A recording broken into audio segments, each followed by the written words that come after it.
Good evening. I'd like to call this meeting to order. This is a regular meeting of the Manitou Springs City Council for April 15th, 2025. We'll start with the Pledge of Allegiance. Good evening. I'd like to call this meeting to order. This is a regular meeting of the Manitou Springs City Council for April 15th, 2025. We'll start with the Pledge of Allegiance. Good evening. I'd like to call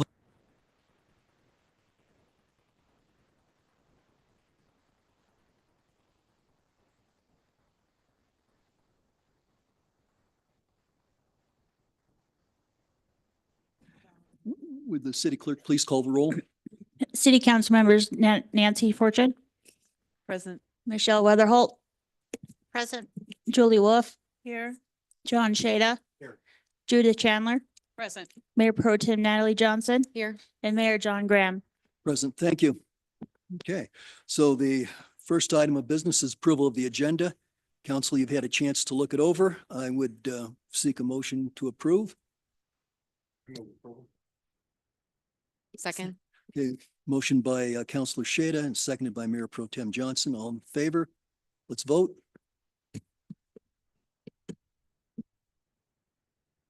Motion carries unanimously. Okay, great. Thank you. All right, next we have public comment on non-agenda items. This is the time when anyone in the audience can speak about a non-agenda item for up to 3 minutes. I know we have at least 2 people who would like to speak. Again, just a refresher, you can speak for up to 3 minutes. When you come up, we need your name and address. And council does not respond to comments you're made, but we do have your contact information. So Isla Quinn, would you like to come up first? And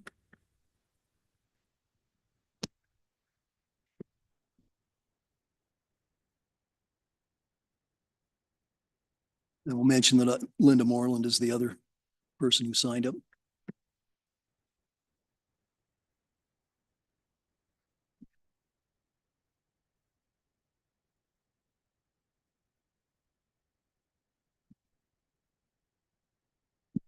You want me to start?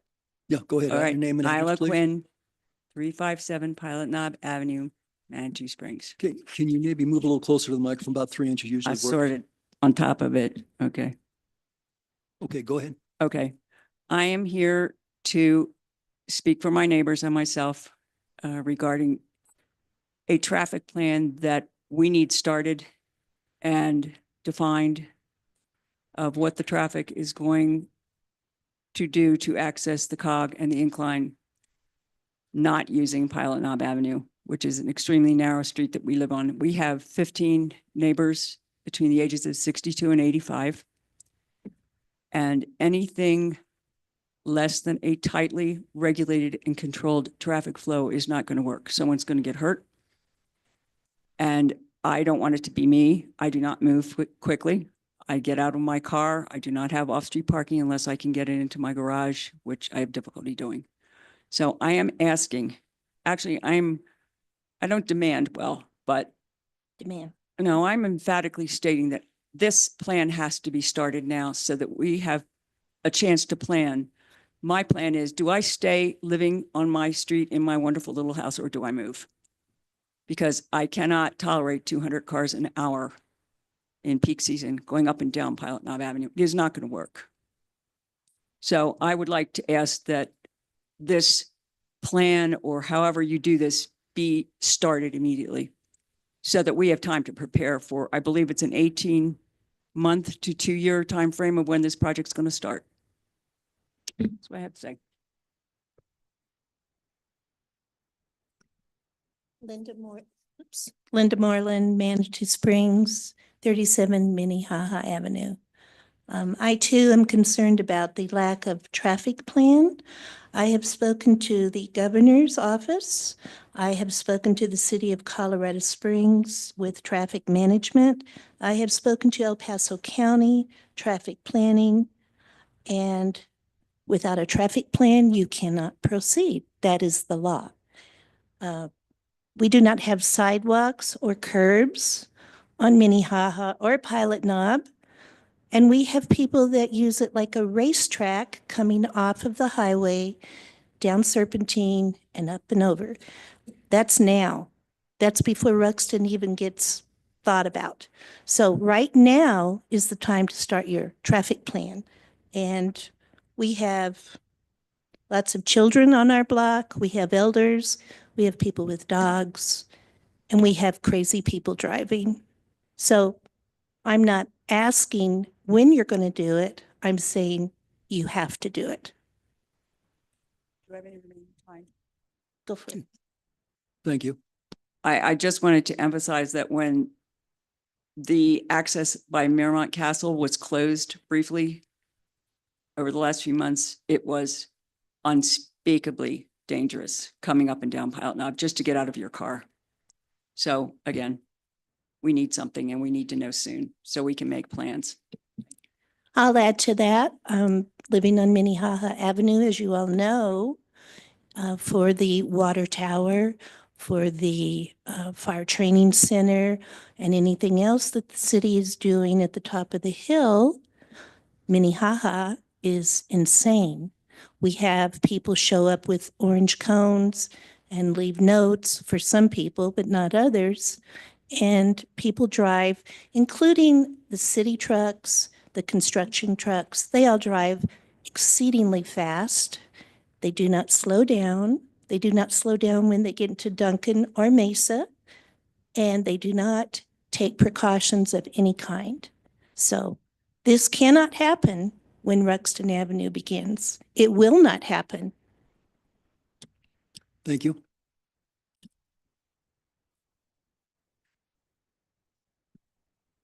Is there anyone else who would like to speak to a non-agenda item tonight? Okay, if not, let's push on. Next item is our consent calendar, and we have 5 items tonight. First is presentation of warrants. Second is approval of the amended City Council regular meeting minutes for March the 18th. Approval of the April 1st City Council regular meeting minutes. Fourth item is requesting approval of a general services agreement with Pyramid Construction for the 2025 street maintenance project. And fifth is requesting approval of a general services agreement with IICon Construction for the Dillon Mobility Hub building renovations. So council, if there's anything that a council member would like to take off to discuss separately, we can do that. If not, I would look for a motion to approve and accept the consent calendar. Judith? Mayor, I'd like to remove item F for the GSA with Pyramid Construction. Thank you. Nancy, did you have something? I was not here for the 1 April meeting, so I cannot vote on F3. Okay, is there anyone else would like to take off? In light of Councillor Fortune's absence, I would suggest that we take items 1, 2, and 5 as an item, address item 3 separately, and then Councillor Fortune can recuse herself, and then we'll go to F4. Mayor, So- I'll move to approve items F1, F2, and F5 of the consent calendar. Okay, thank you. Is there a second? Second. Seconded by Councillor Fortune. Okay, let's vote.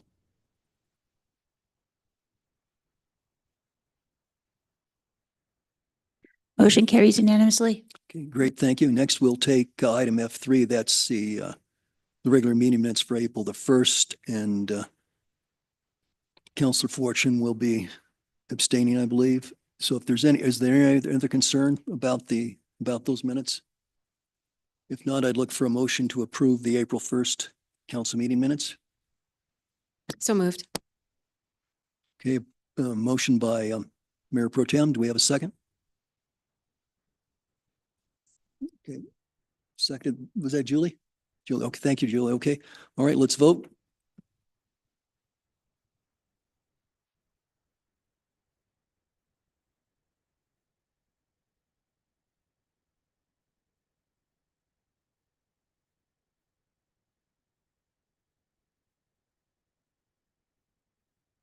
Can you guys redo that, please?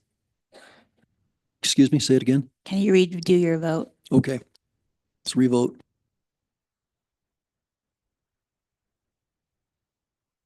Motion carries 6 to Great, thank you. Okay, next, item F4, requesting approval of a general services agreement with Pyramid Construction for the 2025 street maintenance projects. Judith, you had a concern? Yes, I just wanted to call to council's attention, page 14 of the 21-page agreement, which lists the streets that are in the contract to receive 2-inch mill and overlay. And one of the streets listed is 1,395 square yards for Burns Road. And I recall us discussing at a previous council meeting whether we needed to put another pervious road. Burns Road is currently a dirt road. There's only one house up there. The rest has been allotted open space. And it was my understanding that there was some general consensus about not paving Burns Road. So, of which I am in agreement with not paving Burns Road. So I would like to see one of two things happen. One, well, pending council discussion, pull Burns Road off of the contract and figure out the cost. Or two, and this is my preference, to substitute it with another road or roads that are in the queue for needing to be paved. Thank you. Mr. Shada? Yeah, I think that's already been done in the amended thing, I believe on page 48. I believe Bond Road has been substituted for it. So I just want to let you know. I'm sorry, what page was that? I think it's page 48. I see. Okay, it's the actual contract. So we're not talking about the appendix. So so if that is true and that is what we're voting for, I would like to have that portion of the contract amended and Burns Road removed. I think it already is. Okay. Just a Because second. I have it listed as on page 14 as the streets that will be getting the 2-inch mill and overlay, and it is on there. I just wanted to make sure. Right. What are we or are we not? That was under the RFB, but if you look at the contract, Burns Road is removed from the contract and Bond is on there. So the RFB had that, but then we removed it. So the contract has Bond and not Burns. I see. So that just needs to be amended on the, It doesn't need to be amended. The contract has Burns on got it. Okay, thank you. That's all I needed. Thank you. Okay. Is that it's Thank you. sufficient? Okay, That's great. sufficient. Thank you. Okay, great. In that case, Judith, perhaps you'd be willing to make a motion to accept that? Oh, is there another question? Or any other questions, any Oh, discussion okay. on this? I heard somebody had a question. No, I move approval then of the general services agreement with Pyramid Construction for the 2025 street maintenance project. Great, thank you. Do we have a second? Okay, second by Counselor Shada. Okay, let's vote.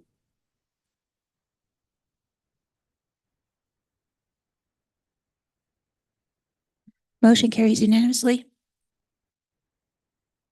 Okay, thank you. Okay, so that got the consent calendar taken care of. Okay, first item under presentations, we have recognition of Tim Beeson for his service on the Open Space Advisory Commission. And Jillian, I guess you're going to be making the presentation, and Tim?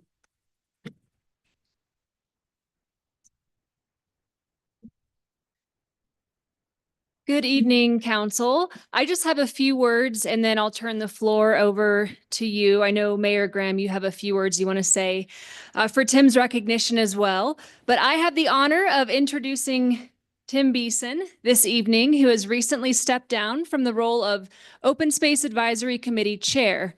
Serving as the OSAC staff liaison, I've been privileged to get to work with Tim over the past 2 years on some truly exciting projects, including an important acquisition in Black Canyon Open Space, connecting the open space to the community, leading to the completion and approval of the recent master plan. I've worked with a lot of volunteers and boards over the past several years and can confidently say that Tim is one of the most dedicated and passionate open space advocates out there. A few words that describe Tim are persistent, thorough, and community-oriented. So thank you, Tim, for your service as a member and chair of OSAC. And I'd like to turn the floor over to Mayor Graham and the rest of City Council.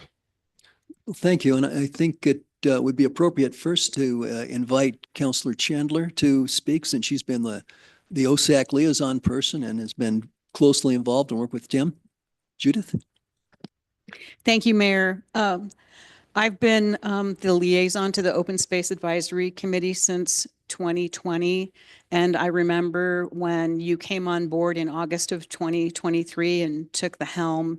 And I just want to tell you what an honor and a privilege it has been to be the council liaison to to an incredible group of dedicated volunteers under your leadership. As Jillian said, so many projects got underway and many have been completed. And all of the accolades that she has given you, I certainly support. But I would also add, Tim, that you're an awful lot of fun. And I do appreciate and remember one very memorable and wonderful Christmas party that you hosted at your home. And you're very gracious. And again, just thank you for your incredible service to the Manitou community. Thank you, Judy. Thank you. I don't know that I can improve upon the previous comments, but I will say I had the opportunity a number of times to walk some of our open space parcels or pieces of property that we were thinking about having a role in the open space plan for Manitou. And I very much enjoyed Tim's counsel and his company. He provided a lot of good advice. When I had questions, he was able to answer them. When I made comments, he sometimes said, you know, that's not really a good idea. So he kind of carefully guided me towards more tangible ideas. So I very much appreciate that. I hope we'll have an opportunity to try out your new knees here and with some hiking here as the weather continues to be good. Other counselors? If not, Tim, we've got a little certificate of appreciation for you. If you'd like to, certificate of recognition, I should say, if you'd like to come forward. Well, I just wanted to say thank you to everybody and especially thank you to the members of the Open Space Advisory Committee. Everything we got done as a group and a team, and it was delightful for the most part to be working with all those people. And thank you for city staff for the incredible hard work and dedication of those people. And it's been a delight to work with everybody. And thank you to City Council. And Judy, you've been terrific for the whole time. And it's been great. We got a few things done, and I'm proud of that. And I've managed to hand this off to a good vice chair, David Conley. So I feel really great about that. And with that, thank you very much. Thank you, Tim.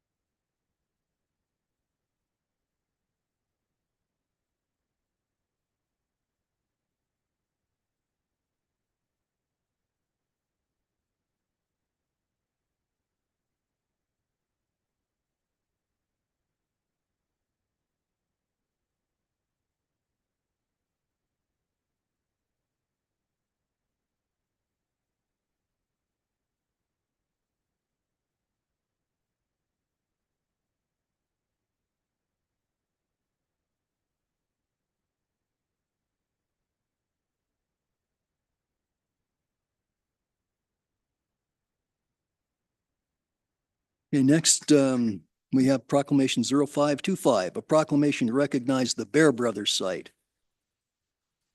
And this is a quintessentially Manitou thing we're going to do tonight.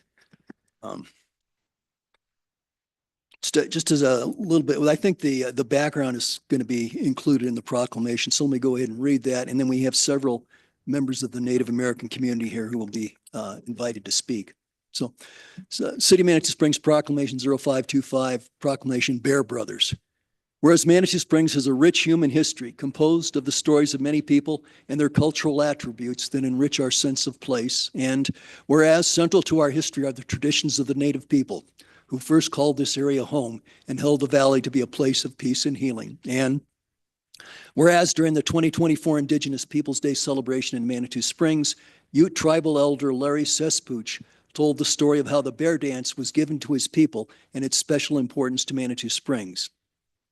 According to Ute tradition, two brothers were hunting near the massive boulders of Manitou Springs, named by white settlers and commonly known as Gog and Magog rocks.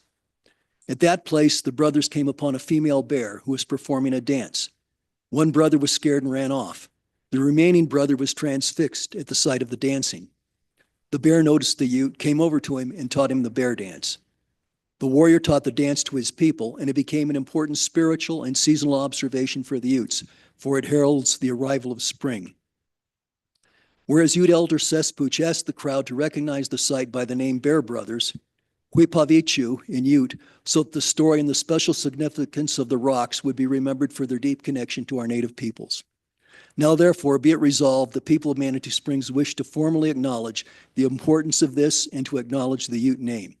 We encourage all people to have a more complete appreciation of the many cultures that are the foundation of our common heritage and which contribute to our unique sense of community. Adopted this 15th day of April, 2025 in the city of Manitou Springs, El Paso County, Colorado. Great.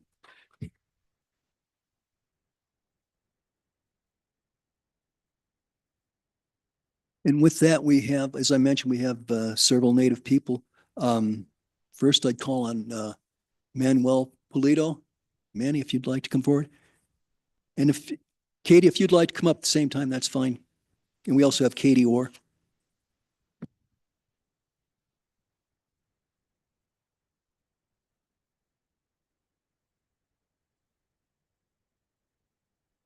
Okay. So, I'm sorry, Manny, both of you, if you first your name and addresses, please, and then go ahead. Oh, I'm sorry. Yeah. So it needs to go green, and then Okay. it'll be about, have your mouth about 3 inches from the microphone. Sure. 379 Pilot Knob. And I wanted to add a little bit to the story you said. It was well said. But one of the important parts about Bear Brothers is that it is the bear taught the Utes about femininity. It was a female bear, taught them the female dance, taught them how to divide and how, I'm sorry, not how to divide, but how to in sync masculinity and femininity. So that's really important, and that fits our community so well. Kwepavichu, Bear Brothers. Sorry, I'm blind. I got to put my glasses on. It's an Uto-Aztecan name given to the sacred space of the oldest community that resided in Manitou Springs over 7,000 years ago. Has now been returned to the spirit of the mountains by the recent and most empathetic community. We often document our history and our stories as separate entities, but from this point forward, and because of the gift that's been bestowed, the history of our community shall be written together. Thank you. Thank you. Katie? Katie Orr, 621 Arnold Lane, Colorado Springs, Colorado.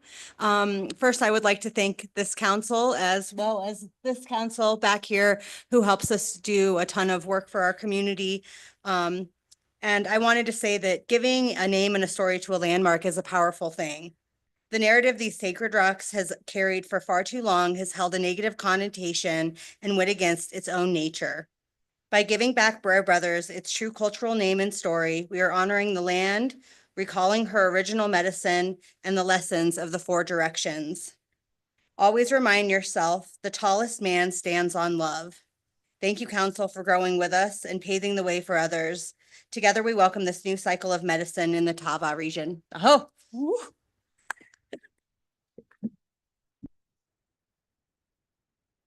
I was going to say, we have copies of the proclamation. They need to be signed yet, but maybe you two would like to stand for a photo for the, perhaps the bulletin would like to get a photo. Well, so let me give you a copy of the proclamation.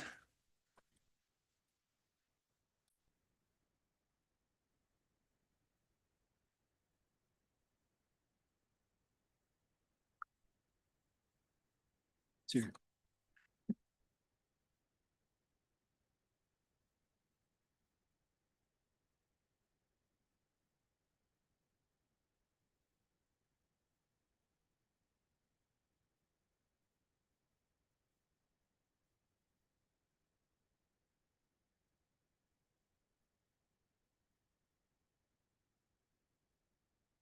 We have actually several copies of the proclamation to sign. There are 3 Ute tribes, so we'll get one to each of the tribes, and we'll have one here for the local community. So great. Thank you very much.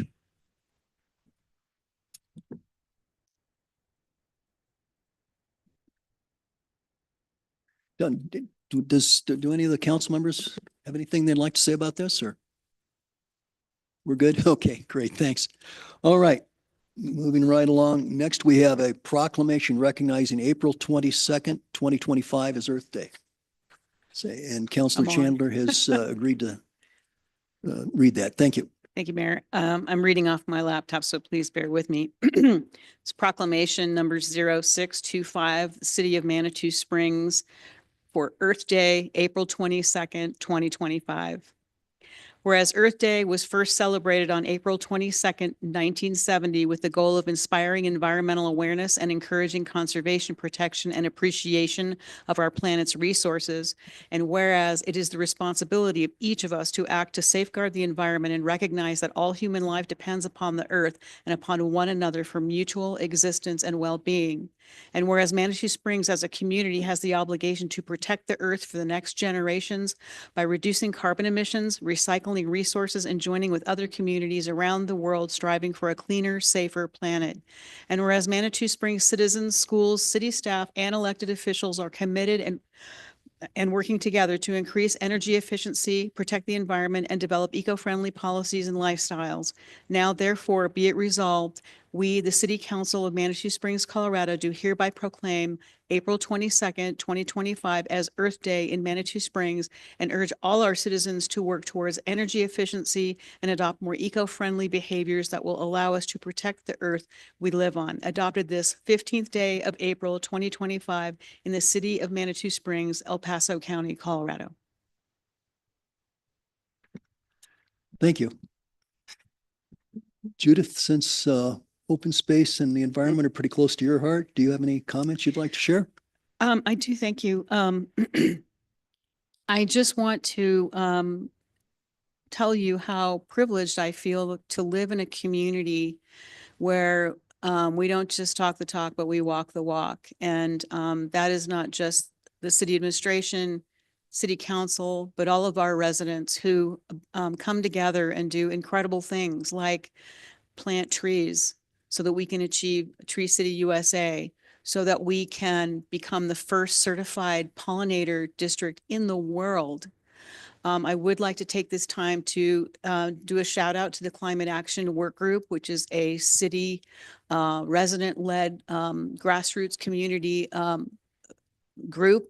And we meet once a month and we are just doing some amazing things. We had our first Greenie Award potluck in 2024, and we'll be doing that again in 2025, as that was incredibly well received, and encourage all members of the community not only to do what you can to recycle, but let us know what it is that you want to see happen in the future. We only have one planet. There's no planet B. So again, really thankful for all of the community efforts. And we've gotten more accomplished in the last several years than a lot of communities in Colorado and the nation. So thank you again.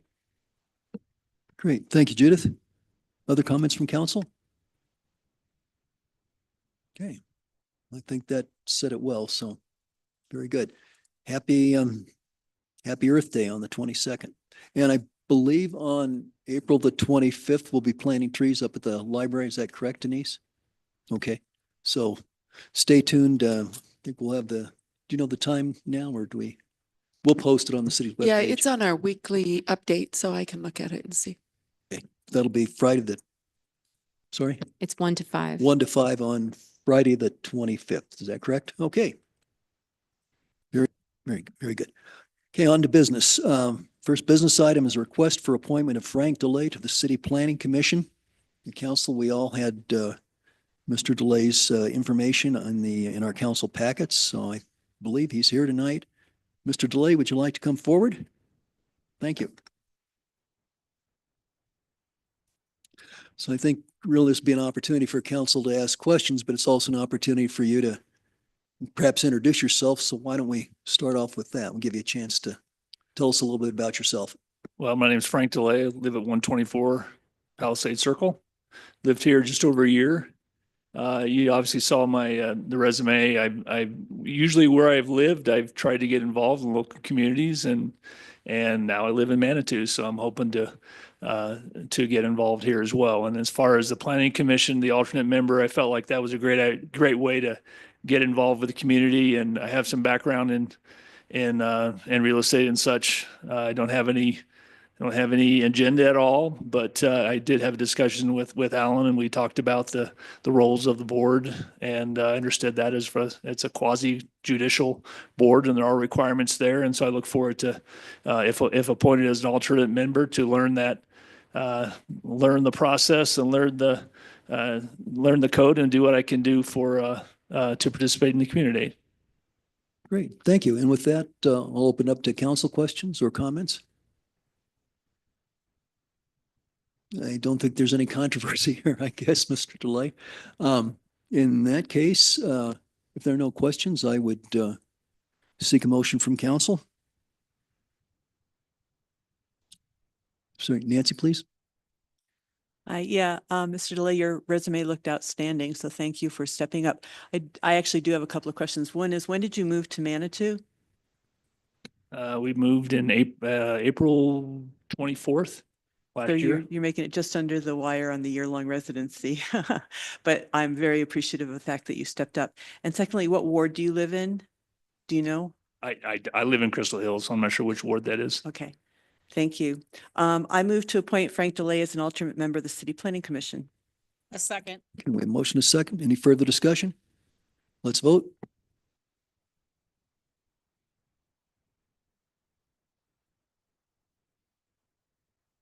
The motion carries unanimously. Great, thank you. Appreciate your stepping forward to serve. Cheers.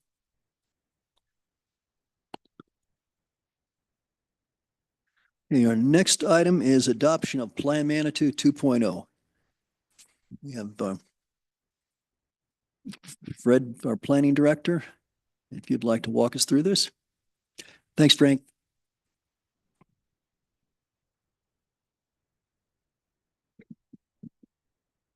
Thank you very much, Mayor.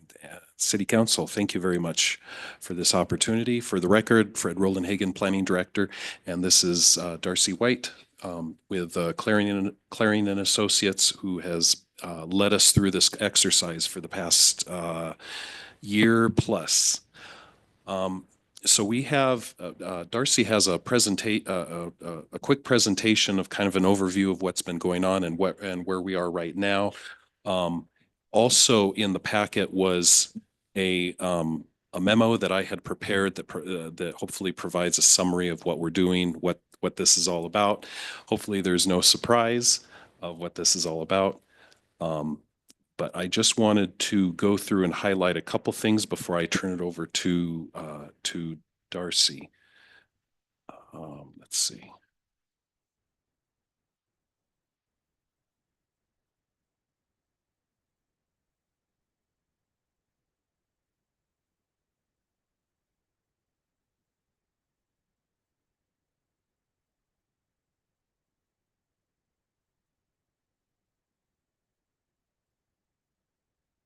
I included a few things in my memo that I wanted to identify. Generally, as we all know, background comprehensive plan is a long-range plan that identifies community goals and policies for its development. It's a foundational document of long-term planning and conveys a future vision of long-term goals and objectives for activities that affect the city. And Plan Manitou 2.0 is an update to the original Plan Manitou that was adopted in 2017. Generally, communities are encouraged to update their comprehensive plans every 5 to 7 years or so to ensure that the plan's goals and policies remain relevant and to consider recent changes and challenges that could affect implementing the plan. So this update is focused on the document's part 3, which is the action plan, and that identifies numerous priorities and action items meant to implement the plan. And these priorities were reviewed and prioritized to further help the city achieve its goals. The Planning Commission heard heard the master plan and considered it at their regular meeting last month. They did make, they're proposing 3 amendments that Darcy will get into more detail, but they're relating to one revision to the future land use map, which we will show you.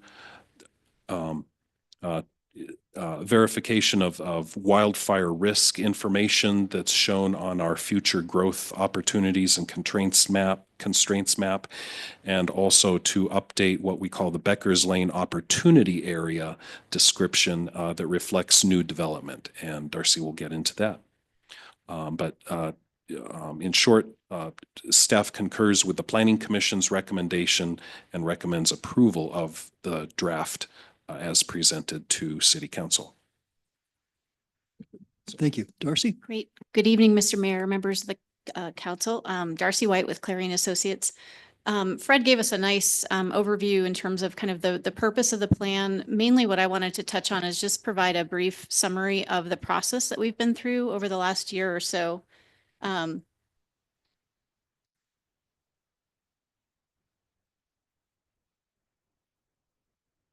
My computer will.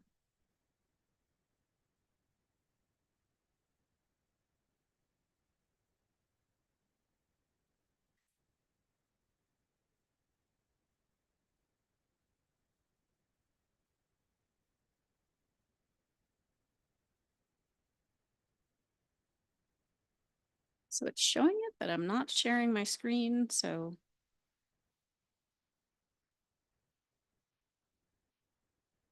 There we go.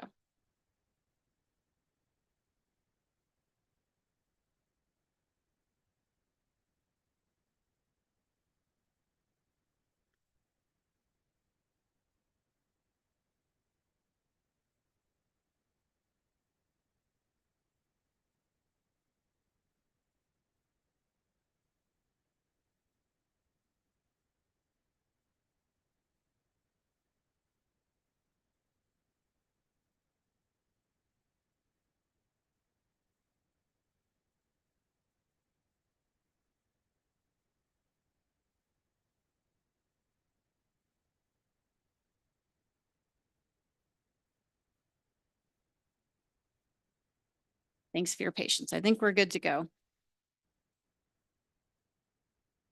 All right, so just a quick recap of the overall process. Reminder, this was just a targeted update. As Fred mentioned, a major update to the plan was completed in 2017. So the purpose of this update was really to refresh the trends and existing conditions that help inform the plan, bring it up to date in terms of recent plans and studies that have been completed over the prior 5 years, and kind of check in with the community about the vision, the goals, and the policies that are in the plan, make sure that it was still relevant. But as Fred mentioned, the primary focus of this effort was really on the strategic actions. And so we'll touch on a little bit more about that here momentarily. I did want to mention, we had some questions as we kind of went through the process. Hazard mitigation is still very much kind of front and center in people's minds. I think when the 2017 plan was adopted, it was adopted and developed in concert with the city's hazard mitigation plan. So that was a joint effort. Everything was integrated into one document. In the time since 2017, a new hazard mitigation plan, all plans need to be refreshed. And so there's a 5-year FEMA requirement on that. So there is now a standalone hazard mitigation plan that was completed in 2024. And so this plan very much carried forward the goals and policies relative to that hazard mitigation plan, but the technical information that used to be in the 2017 plan now lives in a standalone document. So just letting folks know that's very much still front and center, but there is more detailed information in that separate effort. So this was a little over a year and a half in the making. We started the process in earnest at the beginning of last year. And are now on the home stretch, as Fred said. So during each of the 3 phases, the 4 phases of this project, we've had different opportunities for public input. And I just wanted to kind of summarize those briefly for those in the audience. In terms of the community at large, the 2017 process was very much community-driven, and that was based on prior community-driven efforts. So I think, as we've seen tonight, Manitou Springs is a very involved community. We've seen a lot of folks who were involved in the 2017 plan, and many of you were involved in that effort, who have continued to kind of participate in the process and kind of see how things are tracking. The big focus of the public involvement opportunities was really over the summer last year. Between July and August, we had a whole series of events. Staff hosted pop-up events at the Ice Cream Social, the Day of Friendship. We had 2 different community meetings, one last summer, one in January of this year. But we also did a whole education campaign in July of last year where we kind of, working with the PIO, put out little blurbs about the process to help familiarize new people with the plan and asked a series of questions over the 4-week period. We also had a separate survey on the strategic priorities. So lots of different ways to try to get folks involved in the process and get their opinions on priorities for the future of Manitou. We also worked with a 26-member working group that this council appointed last year. We hosted 3 different meetings with that group and kind of went through the entire plan with them in terms of getting their feedback about specific topics, where they thought the plan was working, where it needed to be strengthened, and what, again, those priorities should be moving forward. We also met with the city departments. I think one thing that, in working with communities on comprehensive plans that's often overlooked is how much the comprehensive plan is really a tool for city departments. This is a document that the city uses to inform department work plans, so it kind of reflects the community's priorities, but also serves as a tool for those departments. So we wanted to make sure that not just planning, but all of the departments were involved in the process, familiar with the plan, and that it reflected kind of their ongoing work and their priorities. So we had 4 different meetings. We did some initial interviews with the department heads back in February, and then had 3 subsequent meetings with the larger department head team to kind of review interim drafts of the document as it started to come together. And then, as you all know, we've had multiple meetings with City Council and Planning Commission. 2 of those were joint meetings to try to hash out, kind of share with you what we've been hearing and kind of work through some of those details over the last year or so. So in terms of what we heard, I think first and foremost, since 2017, the city of Manitou has made a tremendous amount of progress. As Fred mentioned, this is a 20-year plan.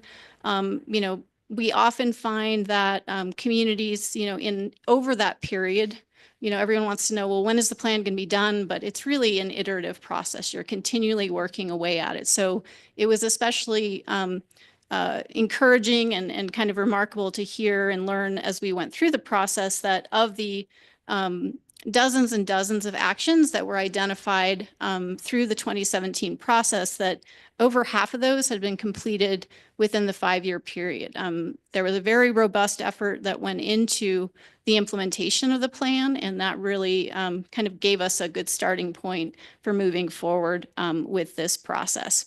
We did hear that, kind of the ambitiousness of the plan was also one of its biggest challenges in terms of just the sheer volume of strategies. And so wanting to kind of winnow that down was something that kept coming up in our conversations.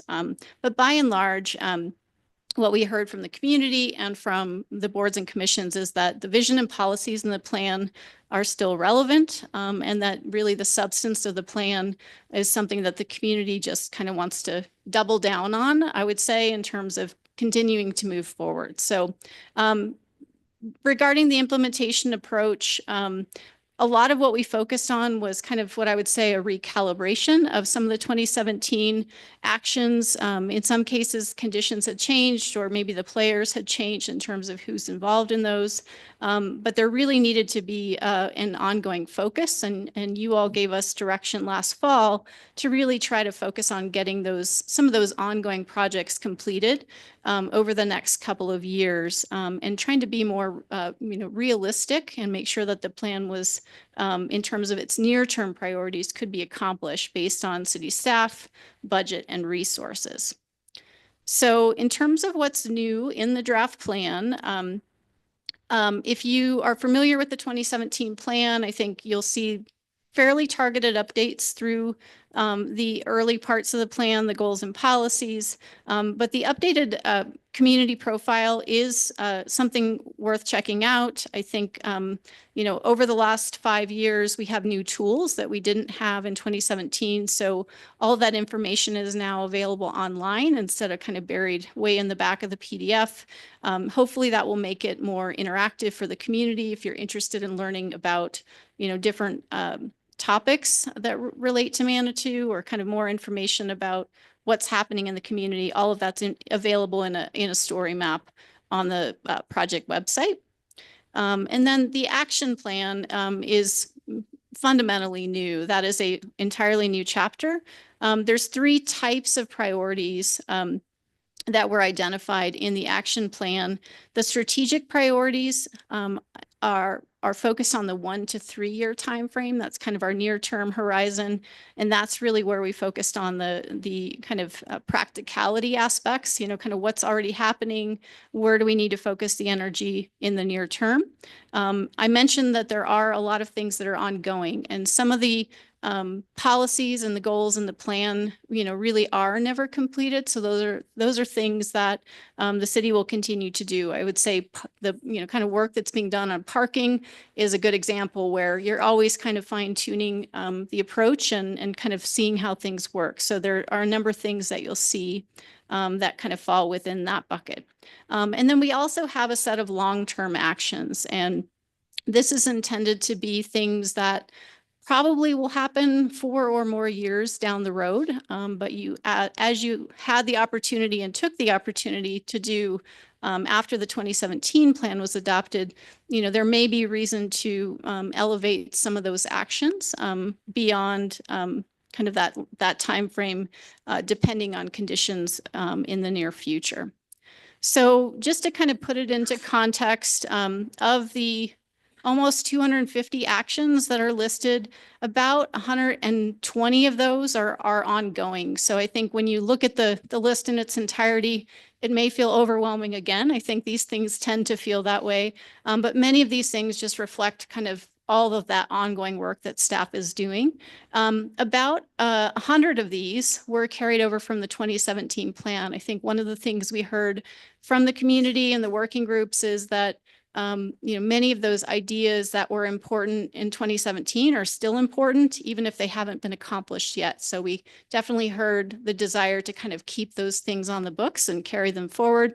But we also heard some new things. About 30 of the actions are things that came out of conversations with the community and, kind of weren't necessarily contemplated back in 2017. So in terms of the identification of the strategic priorities, I talked about the process and kind of the filtering down of that, kind of starting with the 2017 plan and kind of winnowing that down throughout the process. So that's really how we got to the list of strategic priorities we have. We vetted that list with Council and Planning Commission in January, made some refinements based on the feedback that you all gave us. And that's kind of what got us to this draft.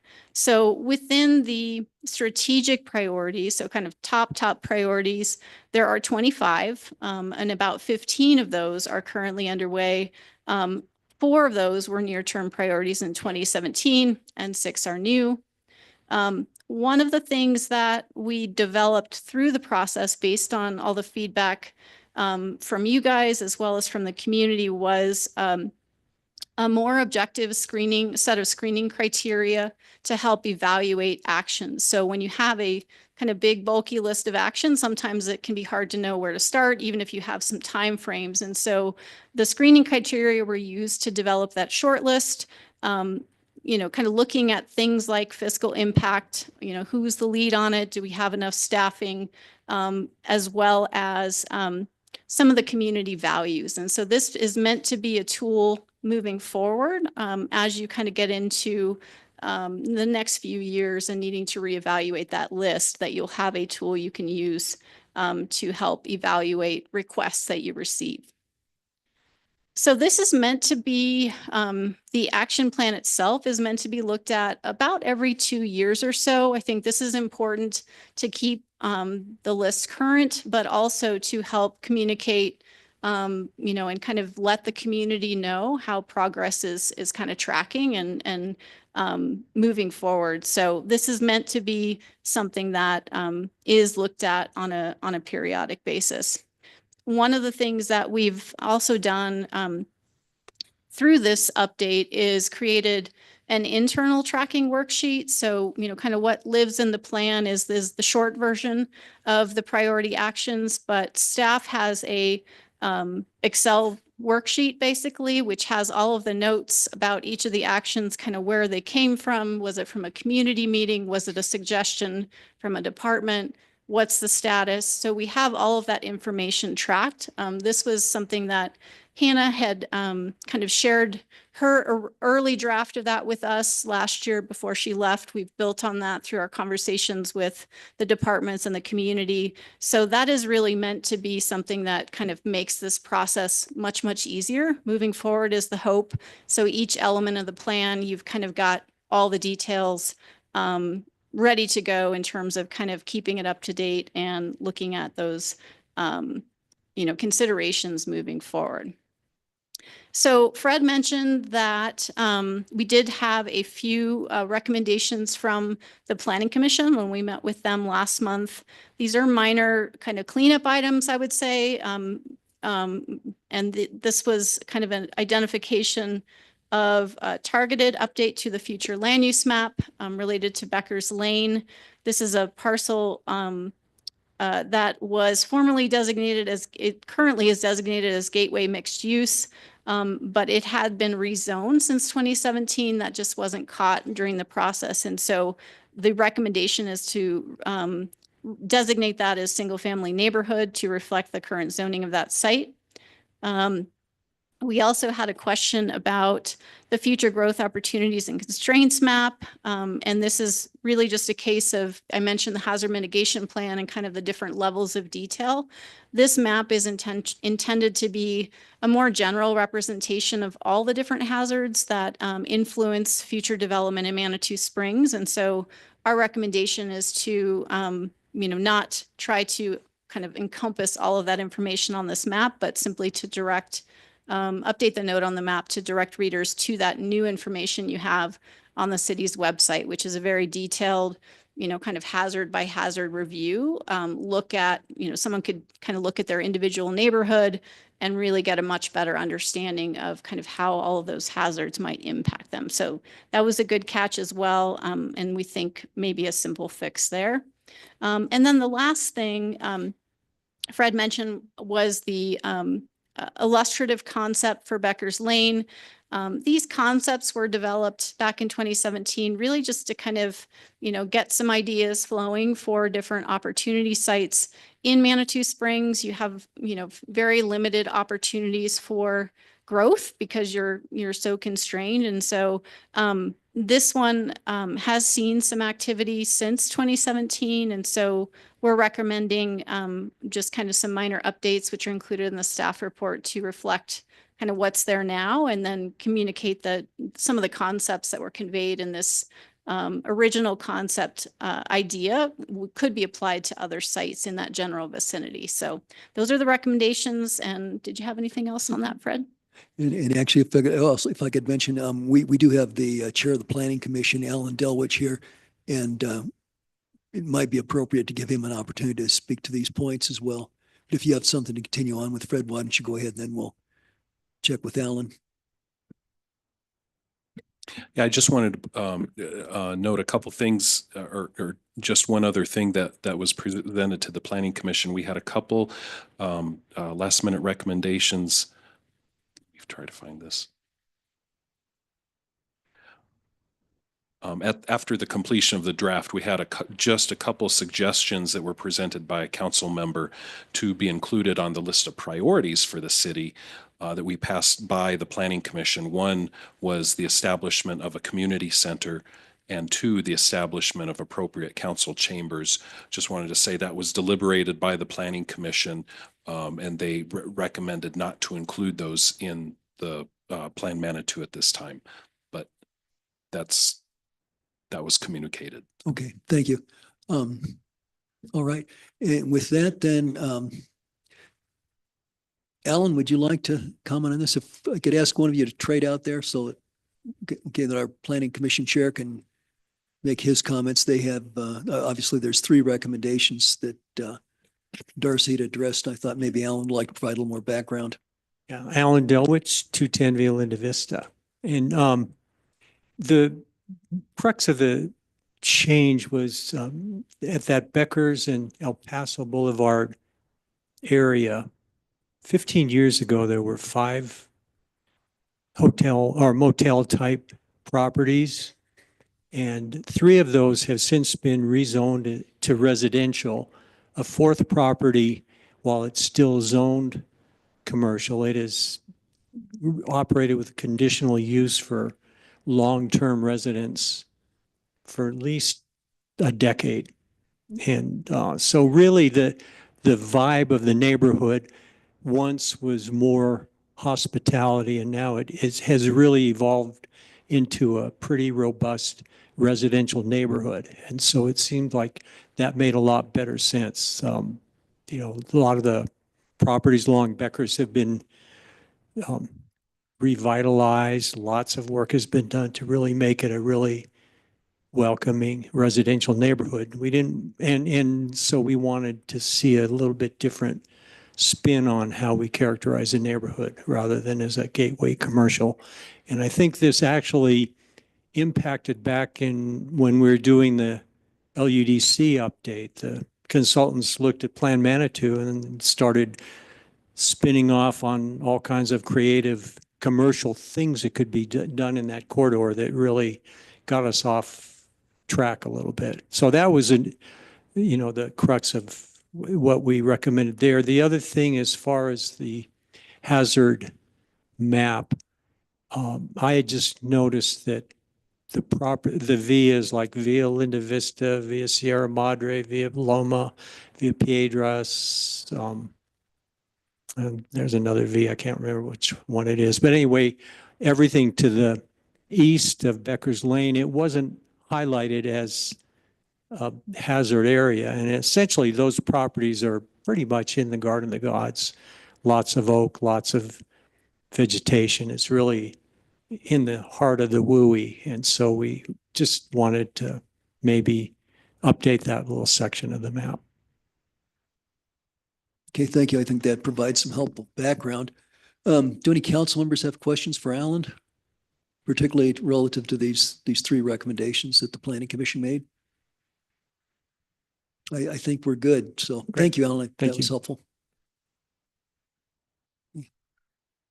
Darcy, if you'd like to come back, thank you for sharing your spot with Alan. So, Fred, do you have more comments, or do you want to field questions at this point, or?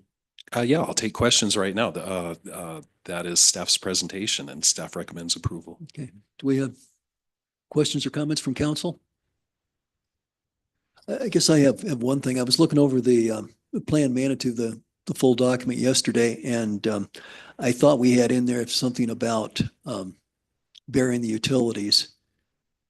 I don't think it's in there. At this point, I think it's kind of inappropriate to ask to have it added, since there's a time when we blow the whistle and say enough, but I do think that it's a matter that's important to the community to see if we can get the utilities buried. And it is obviously a very long-term project. This would be in the 4 years or more, maybe not 4 years to get started, but certainly 4 years to get some sense of completion. So I'll mention that to council, but I wouldn't hold my breath to ask you to add it unless you really feel strongly about it. But I realize also that there was a request for the community center idea and a permanent council chambers, which are worth consideration too. So that would be my comment. I will say that in going through, and let me go back to before I was mayor, I looked through Plan Manitou and studied it to some extent, and I really felt it missed the mark in a lot of ways. I think this 2.0 is a lot more organized, succinct, to the point. I think it's a well-done document, and I'm pleased with the work that was done. And I think this is a constructive bit of tribal knowledge that'll help us going forward. Other members of council?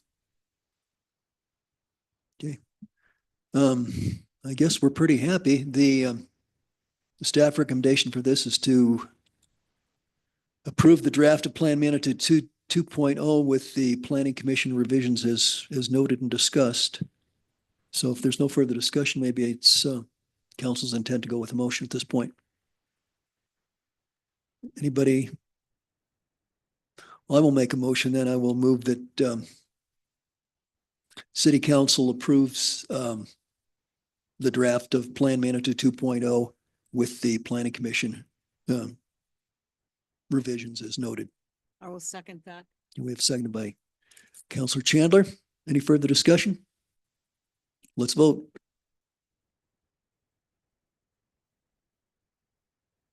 The motion carries unanimously.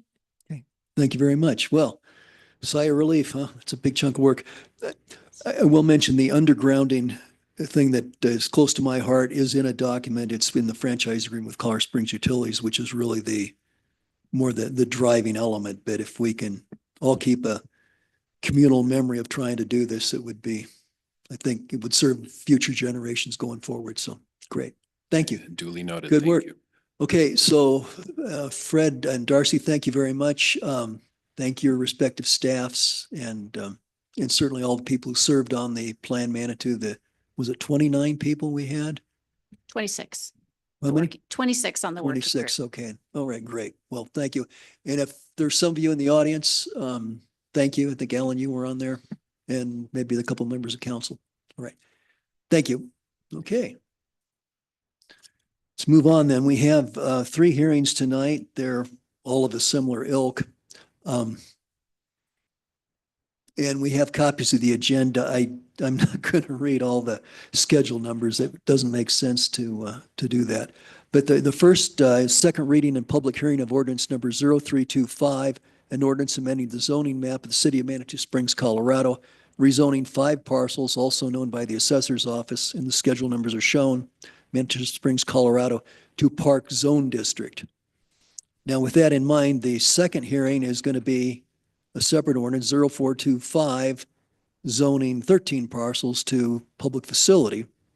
And then the third ordinance, which is 0524, we have the same general theme, rezoning 38 parcels to open space.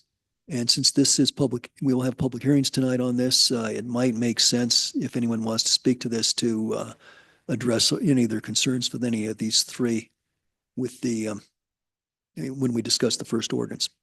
So with that, Fred, you've got the floor. Thank you again. For the record, Fred Roland-Hagen, Planning Director. So this is the second reading and also public hearing for these 3 ordinances. The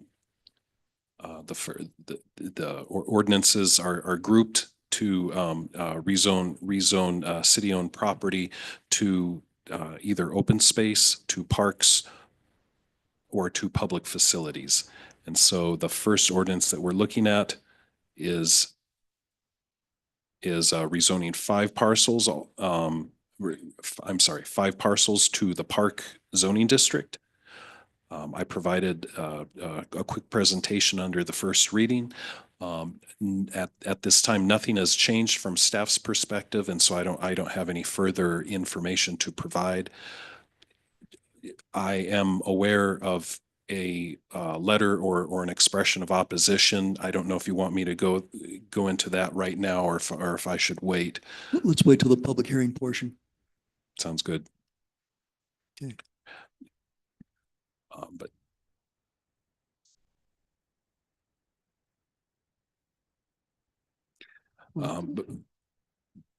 But yes, staff has nothing further to add from the presentation that was made during the first reading. Okay, thank you. And we discussed this 2 weeks ago on first hearing. I think council's curiosity was pretty well satisfied. There were a few questions, but this is largely housekeeping. Julie, you have something? Yes, thank you. Would you address the Elena sent us an email showing that there was someone in the community who identified one of these 5 parcels as being more appropriate for open space. And I'd like to do that when we have the the public hearing portion of this. Oh, I think we've got that. So what I'll ask here is if council has any questions or comments for Fred, we can do I was going that. to ask him to comment on that, but I can wait till later. That's fine. Yeah, we'll do that. So if there's nothing else, we can go ahead and go to the public hearing portion. So, all right, I'll declare this portion of the meeting is open as public hearing. So anyone who would like to address this topic is welcome to do so. And with that, as you said, Julie, we did get an email from a Manitou resident opposing ordinance 0325, which is this one, moving to park zone status. Fred, I believe you have a copy of this. Would you like, I can read it if you'd like, or you can read it and speak to it. Yes, I'm happy to read it.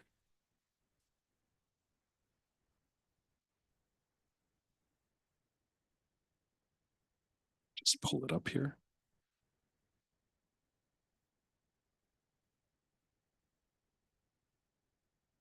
Okay.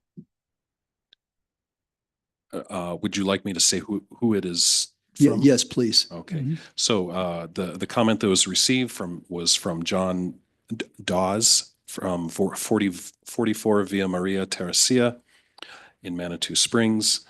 The comment is, I oppose converting parcel number 7404410050, which is the parcel in between the ball field and Fountain Creek, to the park zoning district. It would be better to designate it as open space. Any work done on this parcel as a park will be undone the next time it floods, in parentheses, a matter of when, not if. Attempting to eliminate flooding through retaining walls only exacerbates the problem. Anyone who makes decisions involving Fountain Creek should read the book Fountain Creek, Big Lessons from a Little River by Jim O'Donnell, which goes into detail about the ecological disaster that is Fountain Creek. Converting it to a park will eliminate wildlife, eliminating rabbits, which in turn eliminates hawks, and so on. Planting lawn grasses instead of natural bunch grasses and wildflowers will eliminate pollinators, in parentheses, bees, butterflies, hummingbirds, etc. Great, thank you. Okay, so we have that comment. Is there anyone else who'd like to make a comment? Okay. If not, I'm going to go ahead and close the public comment portion and we can discuss things. Okay, great. So Julie, would you like to discuss that? Yes, thank you. Fred, would you like to comment on that? Yes, thank you very much, Counselor. Interestingly enough, this was a topic at the OSAC, the Open Space Advisory Committee. I made a presentation of this parcel rezoning to OSAC about a month or so ago. And they had identified that staff's original proposal was to rezone this to open space. OSAC thought that it was intended to be under parks management and suggested that it be rezoned to parks instead. I'm not familiar with what the management intention is of this property, but based on OSAC's recommendation, we changed it to parks. Yes, please. Go ahead, Julie, and then Natalie after that. Okay, so you're saying you recommended, so in other words, you're in agreement, you were originally in agreement with what it says in our email, but then you talked to OSAC and they said, oh, that's not what staff wants. And so you decided to make it park. So I'm not that interested in what OSAC thinks, what they think that the staff thinks, because who the hell knows? Your staff. What do you think? I think it depends on what it's going to be used for, and if it's from planning's perspective, it makes a lot of sense to keep it as open space, being in its location south of the trail, south of the creek walk, in between the creek walk and the creek. it might make sense to keep that open and keep that in more of a natural environment because of its adjacentness to the creek. With that said, I'm not familiar with any plans that Parks or the city might have for this property.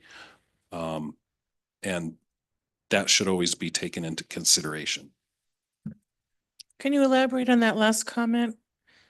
So you're saying you think it should be open space, not parks, and that should be taken into consideration? What does that last part mean? The last part is I'm not familiar if there are any plans from Parab to do something with this property. Okay, thank you. Thank you. I think Natalie and then Judith. Okay. So I, as liaison to Parab, I know that they have discussed what they would like to do with that property, and currently they are discussing it, keeping it in a natural state. And so it would sort of support the request that this community member made to us. However, the zoning would be different, but I do believe that their intent is to sort of maintain it in the way that he would like. Again, I think if you wanted to discuss that further with Parab, that might be the place to go. But it does seem as though everyone is on the same page. Thank you. Judith? Thank you, Mayor. So as the council liaison to OSAC, I attended that meeting where there was discussion about the future of this 1.03 acres, whether it should be remain open space or be under parks management. And just a reminder, you know, OSAC funds were used to purchase this piece.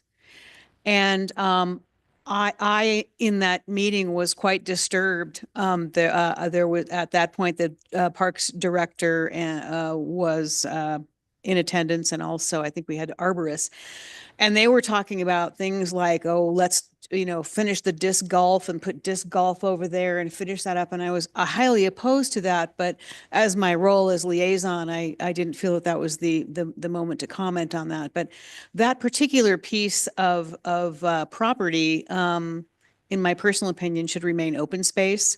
It is a deer grazing habitat, and I am concerned. And to me, that was the original intent of that, was to leave. And just because we leave it open space doesn't mean that we can't put some benches or a picnic table. That's still in the purview of open space. But so I would prefer that it remain open space and not be changed to parks property. Thank you. Other council comment? It seems like if we're not going to do anything, it doesn't make much difference. I guess personally, I think it's nice as open space. I'd personally be in favor of that. Can we maybe just go around the table and I'll just ask? Yeah, that'd be okay. Go ahead and make a motion then. I'd like to move, whoops. I move to approve. Are we allowed to do this, Jack? Jeff, we can change something from second reading that was different from That's first right. reading, right? Yep. Okay, I'd like to approve upon second reading, ordinance 0325, with the exception of removing the last parcel identified on our agenda, which is 74044-10-050. So the other four, 1, 2, 3, 4. Yeah, the other four schedule numbers, which I don't think it's necessary to read. I approve that ordinance being passed subject to those 4 parcels to become zoned as park zone district. Do we have a second? I will second that. Second by Councilor Chandler. Let's have a little discussion here. Then, Julie, would it be your intent there to take that, basically to move that parcel here in question ending 050, just move that to open space? Yeah, I'll bring that up when we get to paragraph 3, open space, Okay, so, definitely, yeah. but that's going forward, so we know what the plan is. Yeah, I just didn't think it was time to bring that up right now, Okay, right, no, that's fine. I just, but I'm on the same page. okay, so, okay, as I understand it, then we'd just be taking the single parcel here We're taking it out of park. out of parks and we'd be moving it to open space. Okay, so that's That's the intent here of the motion. Additional discussion? Guess, Fred, I'd like to just give you an opportunity to comment here. We're basically, as you can see, we're just changing the status from parks to open space. And we're kind of doing this with what we think is the intent, I think, of Parab and OSAC. To me, I don't see any hardship in doing this. Can you think of anything that we should know?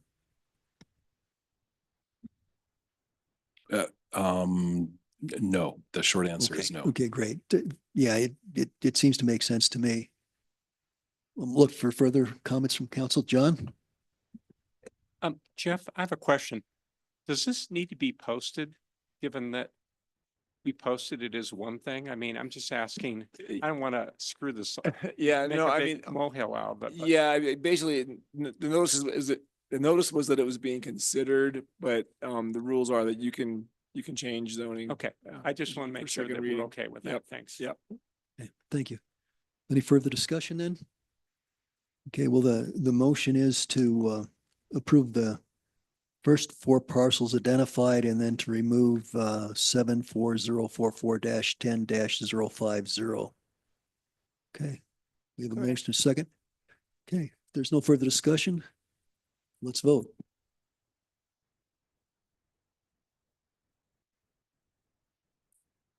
The motion carries unanimously. Okay, great. Thank you. Let's move on then to the next ordinance, 0425. That's the rezoning 13 parcels to public facility zone district. Fred, would you like to speak to that? Yes, thank you, Mayor. Very, very quickly, yes, this is a rezoning for 13 parcels across the city that are owned by the city and being used for public facilities. A lot of them are for stormwater retention, detention, things like that, but also include, for example, the property being used by the Chamber of Commerce on Manitou Avenue as another example as public facilities. And staff recommends approval. Okay, great. Any further questions or comments from council?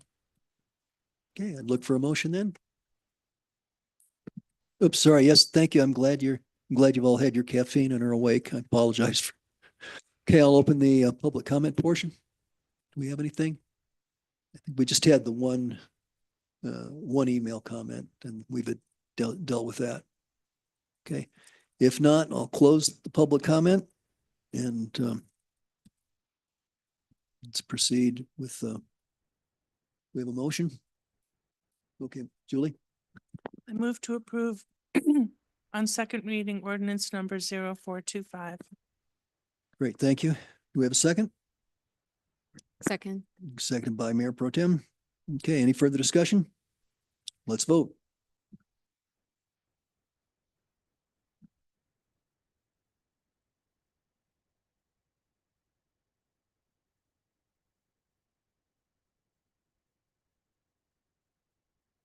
The motion carries unanimously. Okay, all right, thank you. Let's move on to item I3.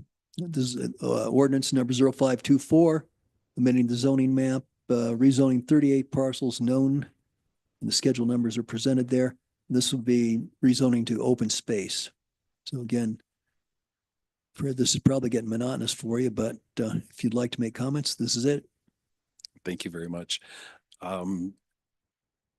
Yes,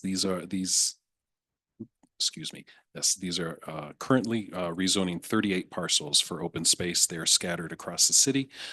They are not being used for anything in particular right now, but they are parcels that have been acquired by the city over time. They do have open space value, and they bring open space value to a lot of the neighborhoods in which they are located. And a lot of them have topographical hazards or geologic hazards that make them very difficult to develop if there was a desire to develop them. So that's why the proposal to rezone to open space. So staff recommends approval. Very good, thank you. Comments or questions from council? Natalie? I just have a question. So if we do consider rezoning that 050 property from park to open space, I feel a little awkward doing that, not hearing from Parab, OSAC, or Jillian. Is it difficult to rezone it back to park if we do find at a later date that there was a specific reason that this was suggested? Rezoning the property would go through the same process that we're going through right now. So if there was an interest or a desire or proposal to rezone the property back to park, we would go through the same process, schedule public hearings before Planning Commission and first and second reading with City Council, and consider the request. So we could take that property entirely out tonight and then bring it back at a meeting next month potentially, and then not have to redo that process? And then hear from the different organizations that would be impacted? by Yes, this change? that's my understanding. That's a possibility as well. Okay, thank you. Other comment? Julie Jeffson? Okay, right. Okay, so declare the public hearing portion open, the public comment. If there's anyone who'd like to speak to this? Apparently not. I'll close the public comment portion. Council, seems like we're about ready for a motion here, maybe a little further discussion. Julie? I move, oops, sorry, my screen, okay. I move to approve on second reading ordinance number 0524, subject to adding the parcel number 74044-10-050 and to have all of those properties zoned as open space. Thank you. Do we have a second? I have a question. Yeah, well, we need a second before we can discuss. So, okay, I'll second that. Well, let's open it for discussion. Nancy?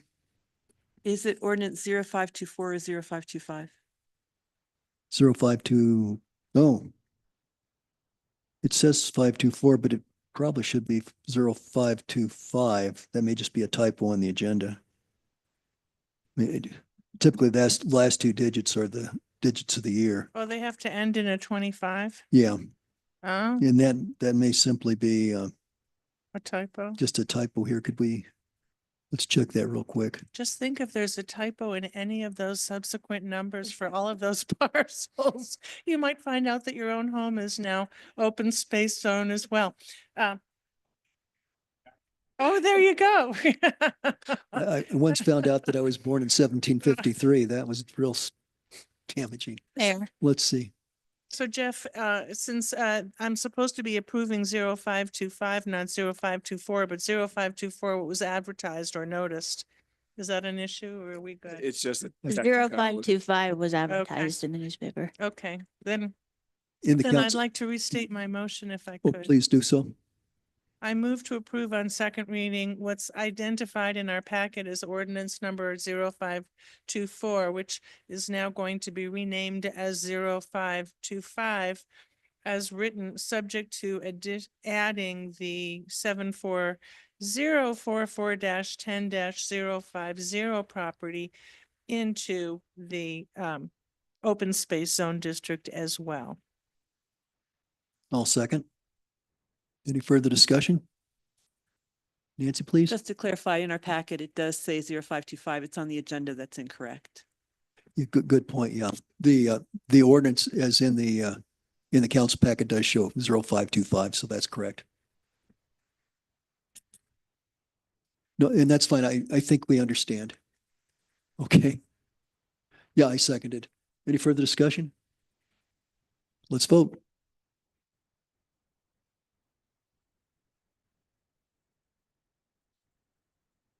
The motion carries unanimously. Great. Thank you. Well, Fred, I hope you're relieved. Thank you very much. All right, great. Mayor, may I make a statement? Okay. Thank you I very just much. want to say I wasn't here for the first reading, Fred, but I was very impressed with the packet that you submitted. It was very clear and understandable, so thank you. Thank you very much. Mayor Miami. I'm sorry, Denise, please. Yeah, I just want to say this has been at least 20 years in the making and we got it done. So this is another huge accomplishment that has been, we've been saying it's been on the list, and we finally got it done. So great job to staff. Yeah, good point. And if you go up to the high end of Canyon Avenue there and you see the flood retention pond, and to know, to see that it was zoned residential is kind of silly. So I'm glad that it's public facilities now. Makes more sense. Great. Thank you. Okay, council, we are at receive or act on council correspondence. Mayor, could we take a quick recess? Just brief? We could do that. Yeah, I was going to do that and then take a break, but we can certainly take a break now. Oh, great. Thank you so much. Okay, let's say 20 of 8 sound okay? Thank you.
Hey, council, let's go ahead and get back to work.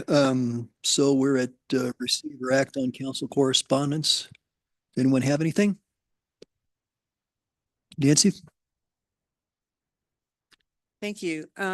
Two things. One, I met with a resident about the library the other day, and I was wondering about the MOU.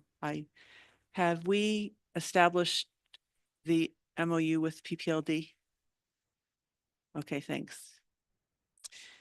You guys approved it in 24, so I don't have, but yeah, Okay. it's been signed. Yeah. Yeah, it's a contract. Contract, thank you. Secondly, have I missed, Todd said he was going to send a write-up of all of the stuff that we did at the strategic planning. Have I missed that? I believe we got that. He just Okay. sent it to the two of us and you were gonna, I thought I don't know what you were gonna do with Okay, it. then I guess, yeah, I did get a copy to review. I sent comments back, I believe. I'll have to follow up on that. I think, because I thought we had it, in fact, I thought we'd got the final on that. I will check. I'm sorry. That's all, thank you. Julie? I just got a call with concern about Intamin Trail and wanting to have some fire mitigation work done up there because there was it was Linda Moreland.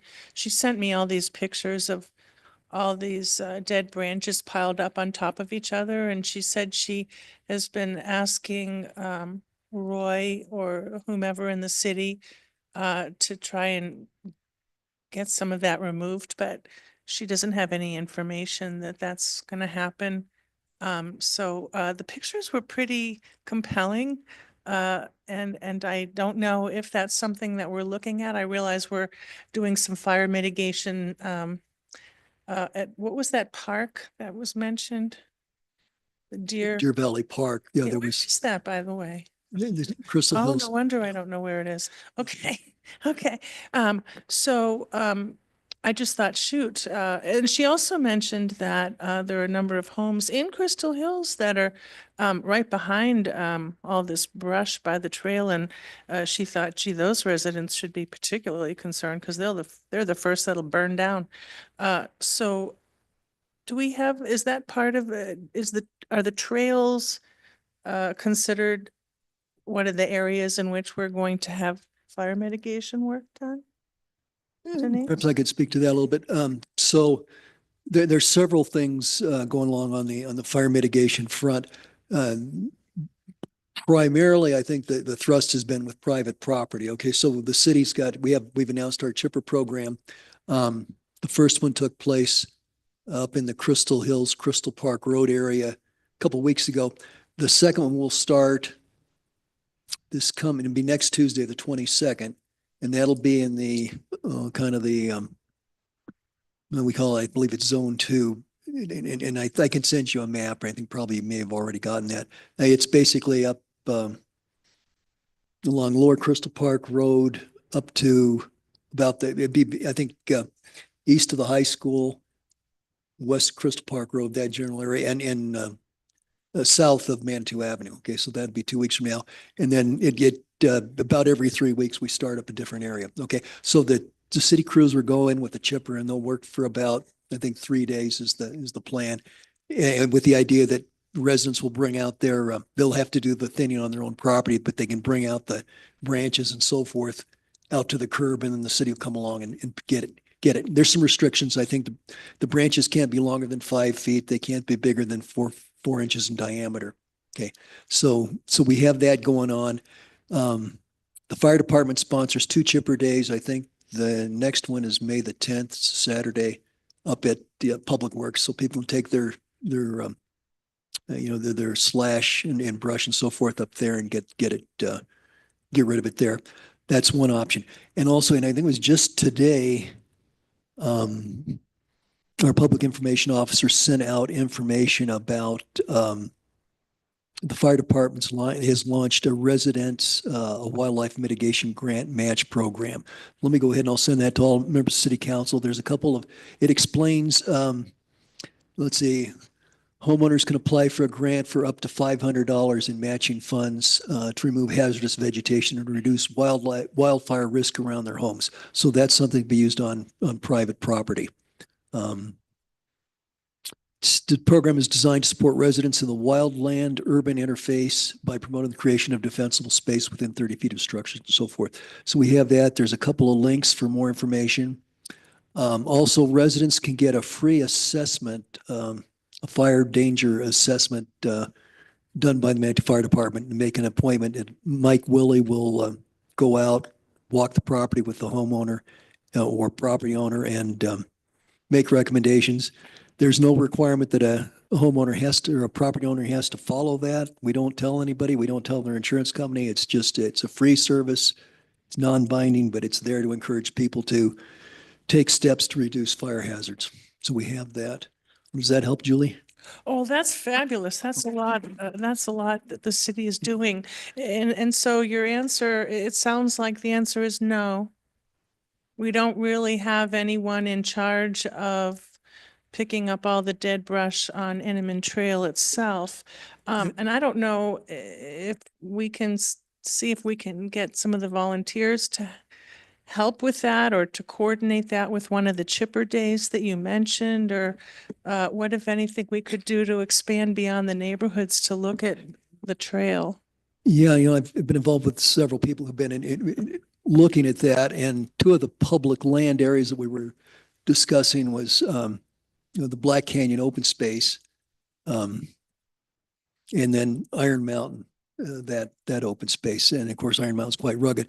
Now the latest comment that I got back from Mike Woolley was that they would rather hire to have this done. I mean, you have people working with chainsaws, and he says there's really a science behind fire mitigation. So it's not really something that volunteers are maybe the best workforce for this, although there could be some, if it's just a matter of picking up stuff and hauling it out, volunteers will be able to do that. But we haven't gotten that far yet. So it's, I guess the answer to Linda is we don't have it yet. We're kind of working on it. Is there? All right, Denise, please. And then. Yeah, I was just going to say, we as a community, Parks and Rec and OSAC and Fire Department, they work together and identify places each year that they're going to do fire mitigation. And then they put a certain amount of money towards that.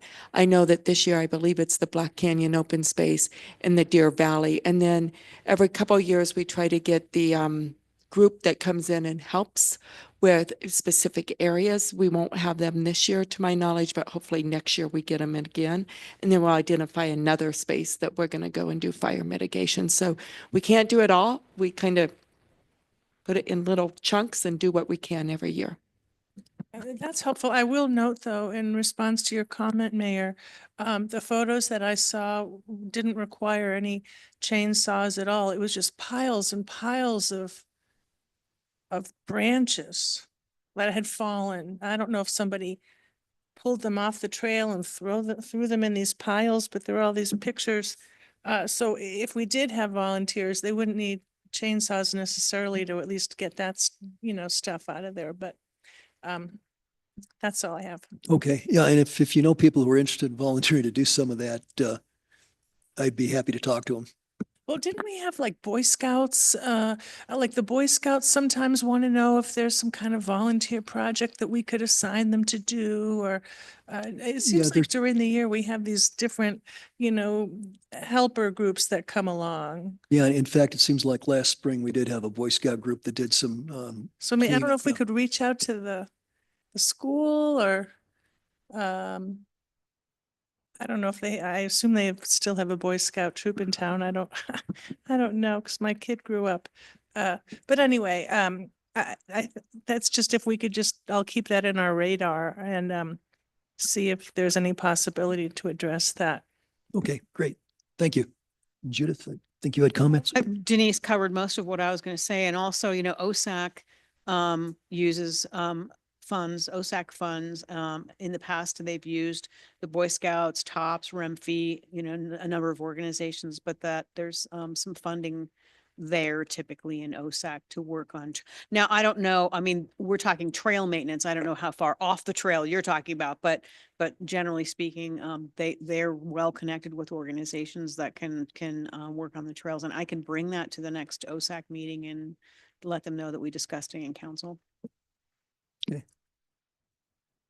Thank you. Thank you. Other council correspondence items? Guess I should mention that the next 2 Tuesdays will be off.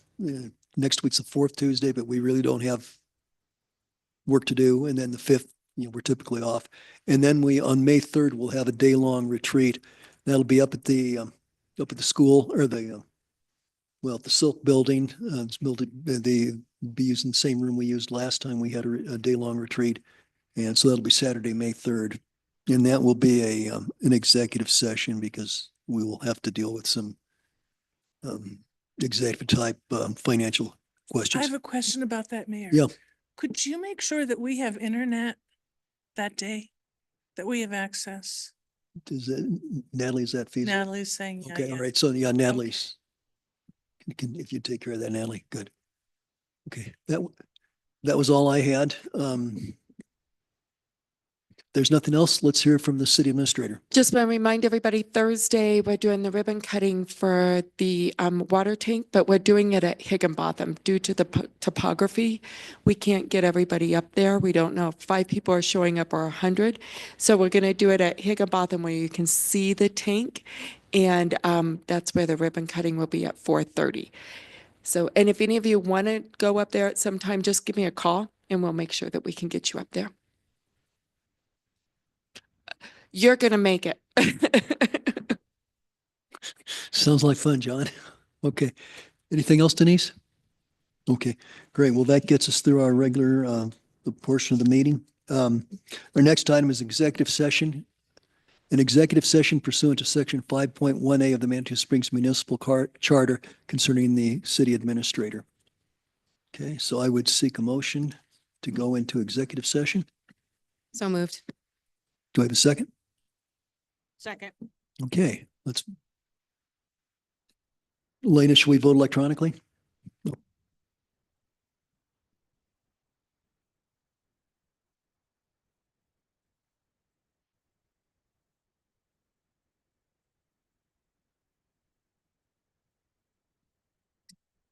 The motion carries unanimously. Okay, great, thank you. So we'll take a minute here to make the technical changes and then we'll go into executive session. I'm going to